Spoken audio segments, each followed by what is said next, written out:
Ողջունում եմ ձեզ օժտվածը դասընթացի երկրորդ դասին, ցանկանում եմ սկսել այն մի պատմությամբ։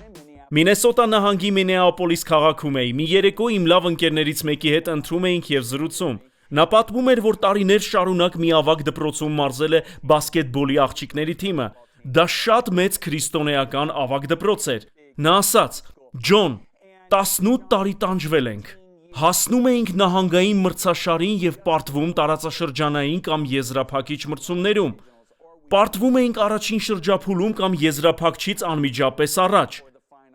Երբևէ չի հաջողվել հասնել եզրափակիչ, երբևէ չենք կարողացել հաղթել նահանգային մրցաշարում։ Ջոն, ասաց նա, դա սկսել էր թևաթափ անել ինձ, այնքան ջանք էի գործադրել դրա համար, սակայն արդեն 18 տարի էր անցել, իսկ մենք նահանգային մրցանակ չունեինք։ Բայց հետո բացահայտեցի Աստծո շնորհքը, ասաց նա։ Բացահայտեցի, որ շնորհքը ավելին է անում, քան միայն փրկելը։ Այն զորացնում է մեզ։ Եվ որոշեցի, որ հենց այդ տարի իմ մարզչական գործունեության 19-րդ տարում անելու էի դա Աստծո շնորհքով։ Սկսեցի աղոթել ու ասել. «Սուրբ Հոգի, ինչ ես ցանկանում, որ անեմ»։ Եվ Աստծո Հոգին ասաց. «Ջիմ, պարզապես արա հետևյալը. 90 րոպե աղջիկների հետ մարզվելու փոխարեն 45 րոպե աղոթեք և Աստվածաշունչ ուսումնասիրեք, իսկ հաջորդ 45 րոպեն մարզվեք»։ Նա ասաց. «Ջոն, ես այդ տեսիլքով կիսվեցի թիմիս հետ։ Մի փոքր կասկածանքով էի մոտենում դրան, քանի որ աղջիկները մարզվելու կարիք ունեին։ Աղջիկներն էլ սկզբում մի փոքր կասկածանքով էին մոտենում։ Նրանք կարծում էին, թե դա տարօրինակ ու կրոնական էր հնչում», ասաց ընկերս։ Սակայն երբ լսեցին սրտումս եղածը, համաձայնեցին։ Ջոն, այդ տարի մենք հաղթեցինք նահանգային մրցումները։ Դա բավական չէր, հաջորդ տարի էլ հաղթեցինք նահանգային մրցաշարը, իսկ առաջնությունում այնքան գնդակներ բաց թողեցինք, որ խաղում հաղթելն անհնարին էր։ Սակայն երբ նայեցինք վիճակագրությունը, տեսանք, որ մի շարք եռամիավոր հարվածներ էինք ունեցել։ Ջոն, շարունակեց նա, ես գիտեմ, որ Աստծո շնորհքն ավելին է անում, քան մեզ ներելը, ավելին, քան մեզ փրկելը։ Այն զորացնում է մեզ, ահա թե ինչի մասին եմ ցանկանում խոսել, սա այն գաղտնիքն է, որ շատերը չգիտեն։ Պողոսը մի բան է ասել, իրականում այս խոսքերի հեղինակը Պողոս առաքյալը չէր։ Եթե ունեք Աստվածաշնչի կարմրատար խմբագրությունը, այս խոսքերը գրված են կարմիրով։ Ինչը նշանակում է, որ Աստված է այս խոսքերն ասում Պողոսին։ Երկրորդ Կորինթացիների 12:9-ում Աստված ասում է. «Իմ շնորհքն ամենն է, ինչի կարիքն ունեք, քանի որ իմ զորությունը, ուստի Աստված իր շնորհքը ուղղակիորեն կապում է իր զորության հետ։ Իմ շնորհքն ամենն է, ինչի կարիքն ունեք, քանի որ իմ զորությունը մեծապես գործում է ձեր տկարության մեջ»։ Տկարություն բառը վերաբերում է մարդկային անկարողությանը։ Ուստի Աստված Պողոսին ասում է. «Իմ շնորհքը ձեզ կարողություն է տալիս գերազանցելու ձեր բնական կարողությունը»։ Շնորհք բառի հունարեն բնագիրը խարիս բառն է, որը քրիստոնյաների մեծ մասն ընկալում է որպես նվեր, առավելություն, ազատականություն։ Այդուհանդերձ, Սթրոնգի բառացանկում այն սահմանված է այսպես. ուստի տեսնում ենք, որ կա երևացող արտացոլանք այն բանի, ինչ կատարվում է մարդու սրտում։ Սա զորացնող շնորհքն է։ Գործքի 11-րդ գլխում գրված է, որ Բարնաբասը գնաց Անտիոքի եկեղեցի և տեսավ Աստծո շնորհքը։ Նա չլսեց դրա մասին, նա տեսավ նրանց կյանքերում գործող Աստծո շնորհքի արտաքին ապացույցը։ Սա հզոր բան է։ Մեջբերում անեմ աստվածաշնչյան խոսքերի Զոնդերվան հանրագիտարանից։ Այս շնորհքը դինամիկ ուժ է, որով պայմանավորված է ոչ միայն Աստծո առջև մեր դիրքը և մեզ տրված արդարությունը, այն ազդեցություն ունի նաև մեր փորձառությունների վրա։ Այժմ տեսեք, թե ինչ է գրված Զոնդերվանում։ Շնորհքը միշտ նշանավորվում է Աստծո զորացնող աշխատանքով մեր ներսում։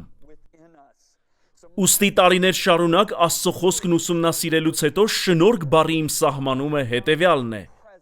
Աստծո զորացնող ներկայությունը, որը կարողություն է տալիս գերազանցելու մեր բնական կարողությունը։ Նկատեցինք, որ երբ Ջիմը հայտնաբերեց Աստծո շնորհքը, այն նրան կարողություն տվեց անելու այն, ինչ իր ուժերով չէր կարողացել անել։ 18 տարի տևած տքնաջան աշխատանք ու փորձեր, իսկ հետո հանկարծ հաջորդաբար 2 հաղթանակ առաջնություններում։ Նայելով իմ կյանքին կարող եմ ասել, որ ինձ համար դժվար է եղել աստվածապաշտ ու սուրբ կյանքով ապրելը։ Ես չէի կարողանում դա անել։ Մի ձախողմանս հետևում էր մյուսը։ Արդեն հուսահատվել էի, սակայն երբ բացահայտեցի, որ շնորհքն անում է ավելին, քան մեղքեր ներելը, դա ինձ զորացրեց անելու այն, ինչն անկարող էի անել սեփական ուժերով։ Արդյունքում սկսեցի աստվածապաշտ կյանքով ապրել։ Ահա ճշմարտությունը։ Պատրաստ եք, գրի առեք։ Սա այնքան կարևոր է։ Շնորհքը զորացնում է մեզ անելու այն, ինչը չենք կարող անել մեր ուժերով։ Շնորհքը զորացնում է մեզ անելու այն, ինչը չենք կարող անել մեր ուժերով։ Եվ մի մոռացեք, որ պետք է հավատալ սրան։ Առանց հավատքի հնարավոր չէ որևէ բան ստանալ Աստծուց։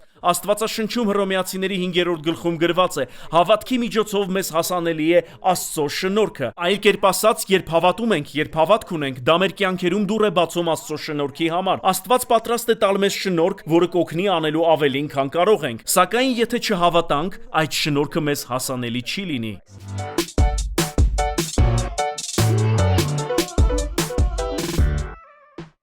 Ներկայացնում ենք Messenger X-ը, նյութերի ներբեռնման եւ հոսքային հեռարձակման լիովին նոր հարթակ։ Այն աշակերտական նյութերի ամբողջական թվային դարան է Ջոն եւ Լիզա Բիվերներից։ Պարունակում է վիդեո ուսուցումներ, աուդիո գրքեր, էլեկտրոնային գրքեր, կարճամետրաժ ֆիլմեր, աստվածաշնչեր եւ ավելին։ Այս նոր հարթակը կարելի է օգտագործել ձեր բոլոր սարքերով։ Այն լիովին անվճար է ավելի քան 125 լեզուներով։ Աշակերտություն յուրաքանչյուրի համար ամենուր։ Ներբեռնեք հավելվածը կամ այցելեք messengerx.com։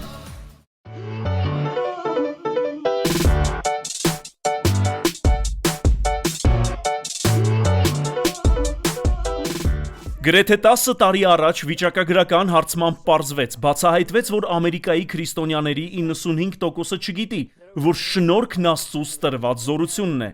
Նրանք դիտարկում են շնորհքը որպես Աստծո փրկությունը, նրա ներումը։ Ընկալում են այն որպես անվարձահատույց նվեր, սակայն ոչ որպես զորացում Աստծուց։ Պողոս առաքյալը մի պնդում է անում առաջին Կորինթացիների 15:10-ում, հիասքանչ պնդում է, նա ասում է. ես ավելի շատ եմ ջանացել, քան որևէ առաքյալ։ Մեկ րոպե, նա խոսում է Հակոբոսի, Պետրոսի, Հովհաննես առաքյալի մասին, սակայն Սուրբ գրքում գրում է. ես ավելի շատ եմ աշխատել, ավելի շատ եմ ջանացել, քան նրանցից յուրաքանչյուրը։ Լսեք, թե ինչ է ասում, թվում է, թե պարծենում է, սակայն իրականում չի պարծենում։ Ասում է, ոչ թե ինքս, այլ Աստծո շնորհքը, որ իմ ներսում գործում է։ Լսեցիք։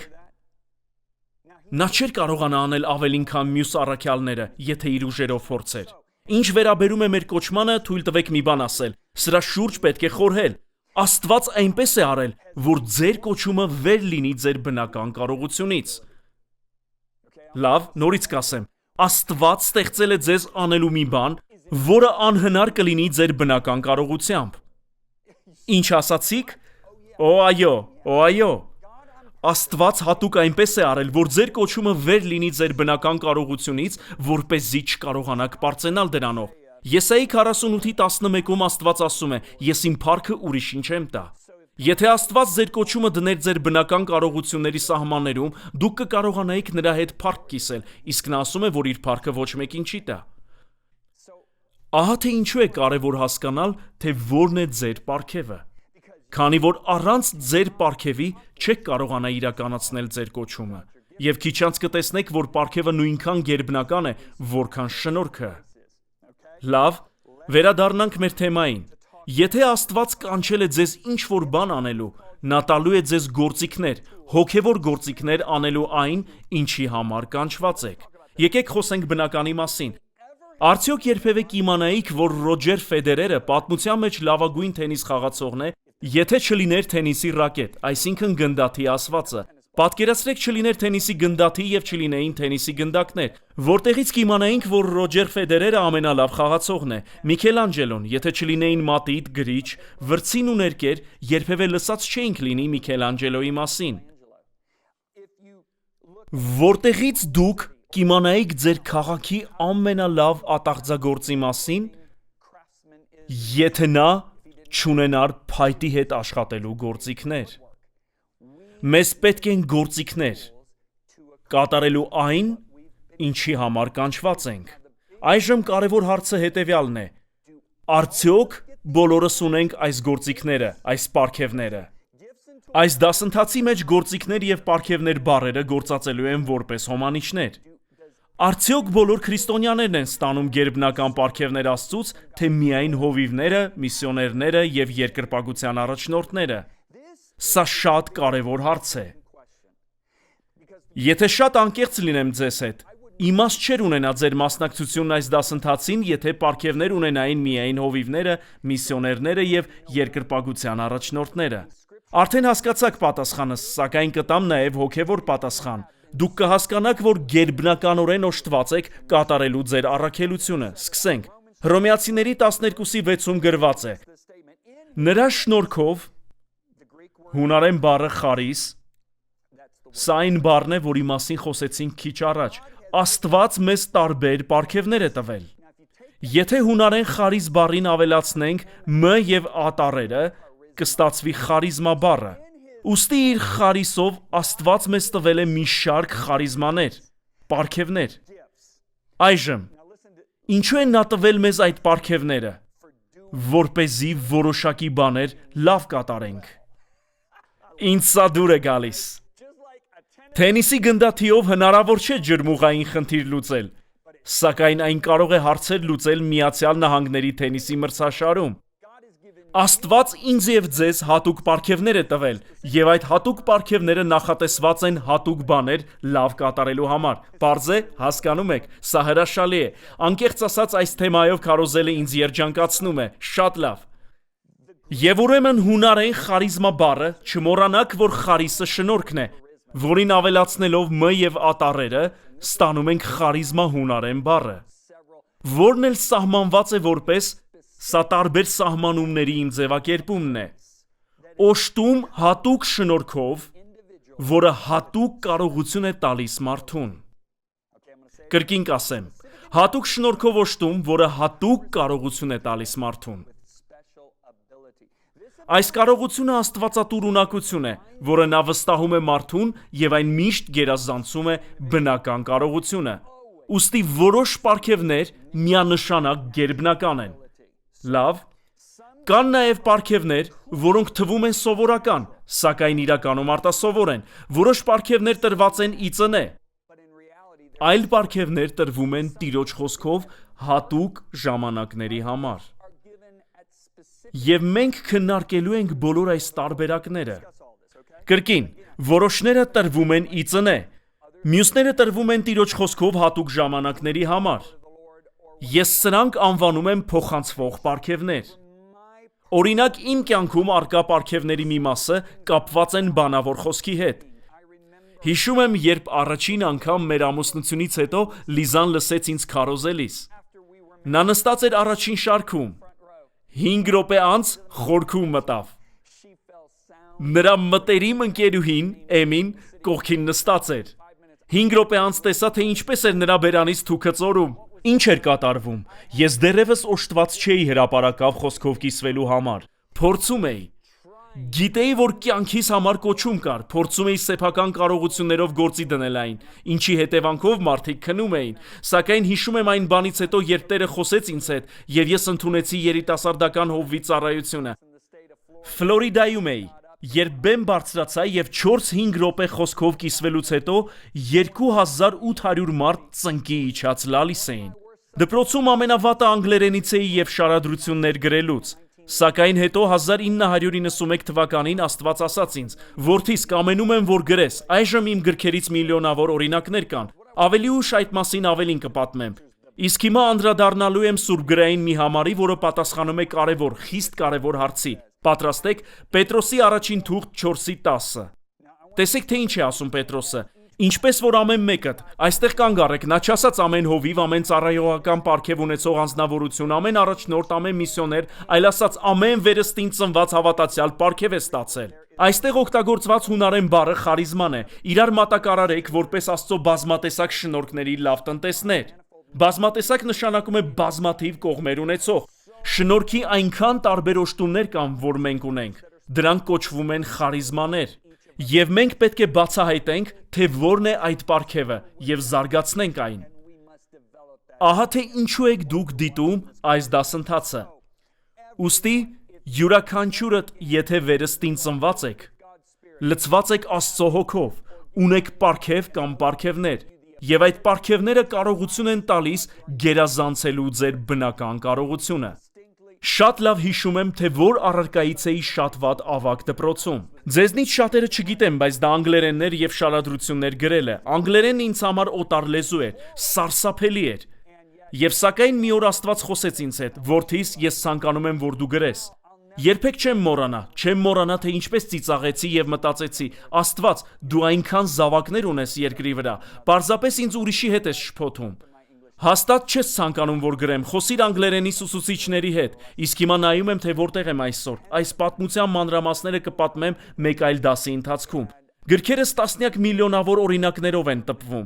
Դրանք թարգմանված են ավելի քան 100 լեզվով։ Եվ սա ինձ ցույց է տալիս, թե իրականում ով է անում այս աշխատանքը։ Ես կարողացա գրել, կարողացա անել այն, ինչը չէի կարող իմ բնական կարողությամբ։ Ես կարողացա հատել իմ բնական կարողությունը։ Դուք եւս ունեք նման պարգևներ, Աստված է դրանք դրել ձեր մեջ։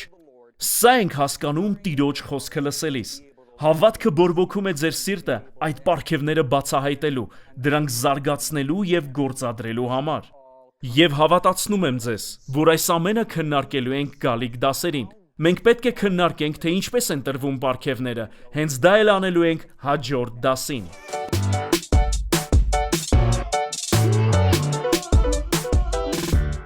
Ներկայացնում ենք Messenger X-ը, նյութերի ներբեռնման եւ հոսքային հեռարձակման լիովին նոր հարթակ։ Այն աշակերտական նյութերի ամբողջական թվային դարան է Ջոն եւ Լիզա Բիվերներից։ Պարունակում է վիդեո ուսուցումներ, աուդիո գրքեր, էլեկտրոնային գրքեր, կարճամետրաժ ֆիլմեր, աստվածաշնչեր եւ ավելին։ Այս նոր հարթակը կարելի է օգտագործել ձեր բոլոր սարքերով։ Այն լիովին անվճար է ավելի քան 125 լեզուներով։ Աշակերտություն յուրաքանչյուրի համար ամենուր։ Ներբեռնեք հավելվածը կամ այցելեք messengerx.com։